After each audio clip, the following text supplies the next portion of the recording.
Courtney Holder. I wanted to talk to you today about my limited palette that I use.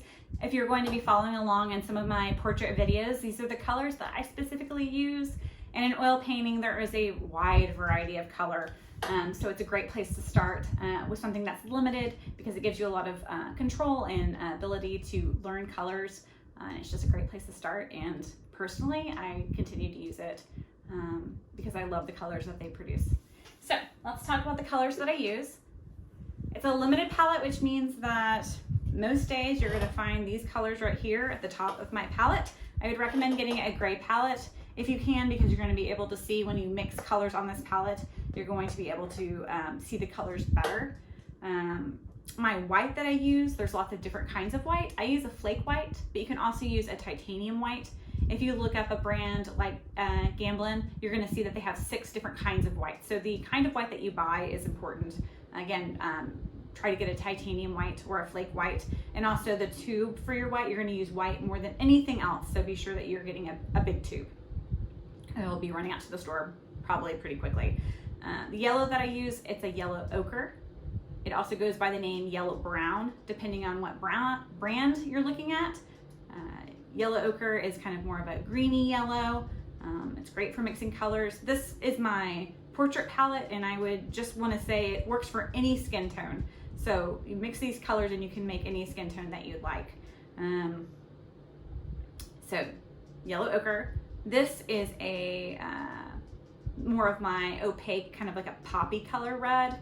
It goes by a lot of different names. Common ones are Windsor Red. That's the one I'm currently using. You can also, the more common name is going to be like a medium cadmium color red, or you can also use Vermillion. Vermillion's a little bit more on the orangey side, and actually I'm going to be trying Vermillion next. Right now I'm using Winsor Newton's Windsor Red, but the important thing about this red is that it's opaque, has a really strong tinting power. You only use a small amount. A little goes a long way, so you're not going to need a lot of this color. It tends to be a little bit pricier than some of the other colors, so just be aware of that. The other red that I would recommend is a transparent red. This has been a color that's been around for a really long time. It's Alizerin Crimson. I use the Williamsburg, but every brand has this color. Alizerin, it's really fun to say. It's kind of more of a purpley or maroony, and it's transparent. So get both reds. They have different purposes, and they're both really helpful. Instead of having a blue on my limited palette, I actually use a black. It's an Ivory Black. If you put a lot of white in it, it turns into this really lovely steely gray color that I love. But you can also, it's great. It helps cool the palette when you're mixing. So it's Ivory Black, just like white. There's a lot of different kinds of blacks out there. So just be sure that you're getting Ivory Black, not another black for this palette. And then the last color that I use quite a lot is a burnt umber. Again, it's a very common name. Most brands have it. Currently I'm using the Michael Harding version, but you can buy this brand in almost any color, any oil painting grade. It's going to work great. I use it a lot for toning my palette right off the bat because it actually tends to dry quicker than some of the other colors, which is very interesting about oil paints. Just as a side note, each color has different properties, so it's not like every paint in a tube is going to behave the same way. That's why I'm specific about the colors that you're picking, is because they have certain properties that are really helpful when you're oil painting portraits. This is my limited palette. You'll find these colors on my palette every day. There's 1, 2, 3, 4, 5, 6 of them. Additionally, often you'll find these 2 colors. They're not essential. This one right here, I love blues. I have lots of different blues that I use. Right now, my favorite blue is the Colbalt Blue that I'm using. Any brand, again, works. If you don't want to do Colbalt Blue, Ultramarine Blue. It's a different color blue. This is a Colbalt Blue. It's more of a kind of, I guess, a greeny color you can see when you add white to it. And the Ultramarine Blue is going to be more of like a purpley blue. Don't get both, you just need one. I specifically use the Cobalt one, but either one will work for how I use it. as just kind of like a splash of blue, like often in backgrounds or for eyes or something where you just want that really strong blue color.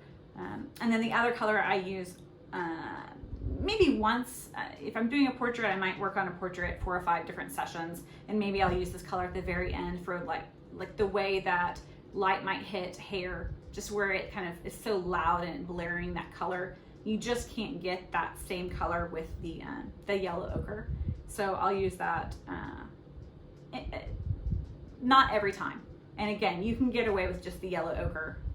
But if you're looking for more colors to invest in as you go along, these 2 colors are really ones I would recommend.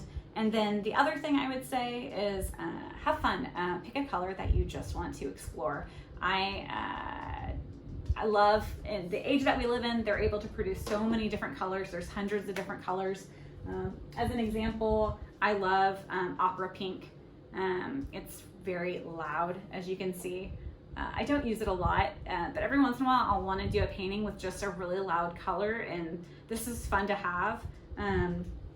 It's really personal preference. Another one that I have that I haven't really gotten to try yet much is a cadmium green. These are just fun colors. It's just fun to explore, to pick one color that maybe is just really different, and just recognize that you're not going to use it on your palette every day, but it's fun to explore. And I have this great chart that I use. It's called a Quiller Chart. You don't need to go out and get this, but it just kind of is a good graphic to show you all the different names of oil paintings that are out there. Not oil paintings, excuse me, oil painting colors that are out there, and just their color relation to each other and how you blend them to get them. The great thing about this limited palette is that with these 5 colors, you can blend a lot of what's on this palette. But it's this, look at all those colors. There's just so many of them. It's oil painting so fun. I hope you're looking forward to exploring this medium with me. And the only other thing I would mention is palette knives. When you're mixing oil paints, you need a palette knife. It doesn't matter what kind, it's very personal preference. I like the ones that have kind of a sharper tip because I can pick up the paint easier and then have a broad part to actually mix it with. This one I'll use sometimes if I'm just gonna use a little bit of the color, but you just need one. I find myself using this one a lot right now. This one's a 5, a number 5. And this one is a number 20. So the numbers don't correlate to the size, it's just the maker of them, what they've labeled them. But pick yourself up a palette knife. It's gonna be something that you're gonna need for mixing paint. And if you have any questions about the colors that I use or the paints or the brands, message me, I'm happy to answer them. And I hope you have a great day and enjoy shopping for your oil paints. Bye.